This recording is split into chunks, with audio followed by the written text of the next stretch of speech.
Saya nak sebut isu hak sehari dua ni. Ialah masalah Pulau Pinang, perbicaraan tentang murtad. Ini dianggap salah satu ancaman besar. Tak siap pun ada pemberitahu tanya saya tentang pandangan tentang murtad. Tuan tahu bahawasanya nama apa tu? Siti Fatimah Tan telah diisytiharkan keluar daripada Islam. Tuan-tuan, saya nak tanya, seseorang menjadi murtad kerana dia diisytiharkan murtad oleh mahkamah ke kerana akidah dia rosak?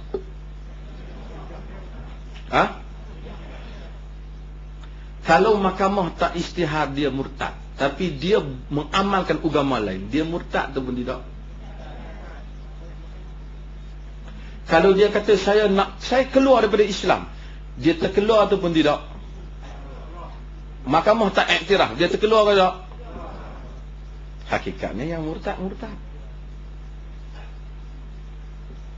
Seseorang yang namanya Islam, kad pengenalan dia kata Islam, nama dia Islam, tapi dia tak Islam, pada sisi Allah dia Islam tu pun tidak? Ikut kad pengenalan kan ikut akidah dia? Kalau kita ada 1000 orang, kad pengenalan dia kata Islam, tapi dia tak Islam, apa jadi?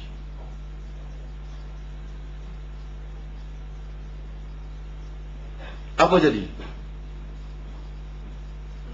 Okey, soalan saya pada tuan-tuan, seseorang jadi murtad kerana mahkamah mengizinkan dia murtad ke kerana akidah dia lemah?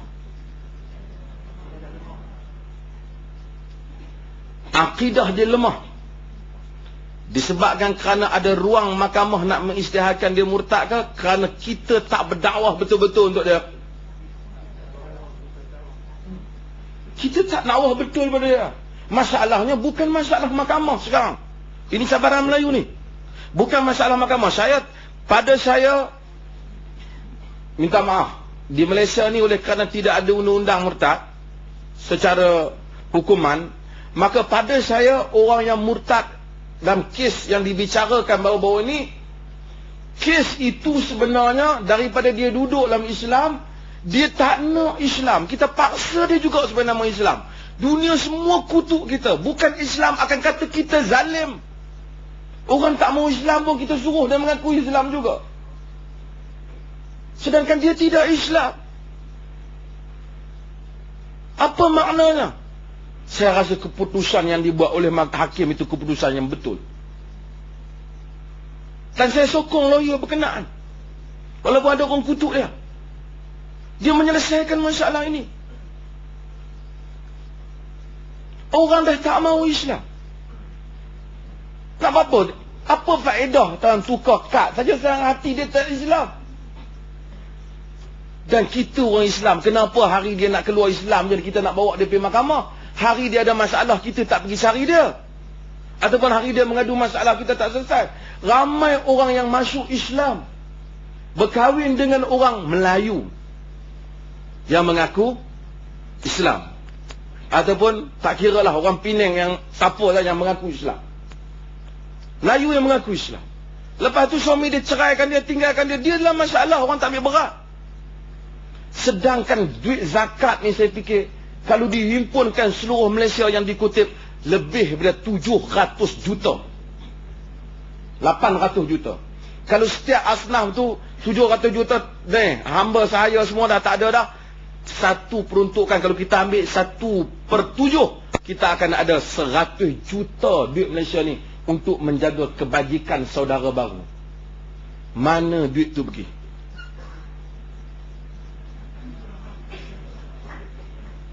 Mana benda ni semua? Ramai saudara baru rasa mereka, lepas tu kita bising ada persatuan agama lain bagi duit dekat budak Melayu lah, bagi bantuan itu, bagi bantuan ini. Ada tempat-tempat agama lain membenarkan ada rawatan percuma, kita bising. Kita kenapa tak buat?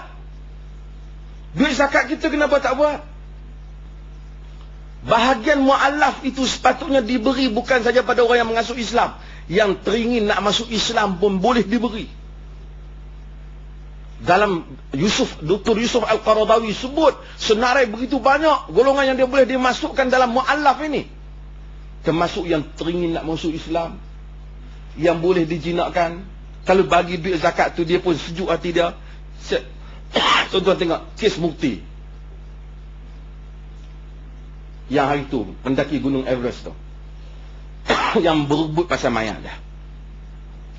Patutnya mak dia susah. Pihak pengurusan agama pergi bawa duit zakat wang 3,000, 2,000 bagi pada mak dia. Kan duit ni siapa bagi? Ni bahagian agama bagi. Lembutlah hati dia sikit. Dia tak bawa kes tu. Masa Mukti tu sakit, dia duduk, tak ada siapa pula yang pergi bawa makanan, pergi ziarah dia, pergi hantar bantuan. Bila dia mati, kita nak berebut mayat dia. Masa dia sihat, bila dia mati baru kita tahu. Kita tahu dia dah Islam. Masa dia hidup, kau tak tahu ke? Sekarang tuan-tuan, cabaran Melayu ini, kita kena kembali kepada kecabaran pada umat Islam kerana salah pengurusan terhadap dana-dana Islam juga. Zakat Pulau Pinang berapa banyak? Kita kena gunakan betul-betul zakat ni, supaya tak ada orang masuk Pulau Pinang yang merempat. Ini prioriti yang mesti diberikan kepada harta zakat Pulau Pinang. Dana kita ada, wang kita ada. Ada negeri yang 120 juta lebih zakatnya. Kita umat yang paling kuat, kita kutip atas nama Allah dan Rasul, tapi kita tak tahu wang ni ke mana. Sebab itu salah satu penyelesaian dalam hal ini ialah masalah tuan-tuan menyelesaikan pihak-pihak yang menguruskan harta orang Islam, pentadbiran orang Islam. Termasuk di Pulau Pinang ini Majlis Agama Islam mesti pandang serius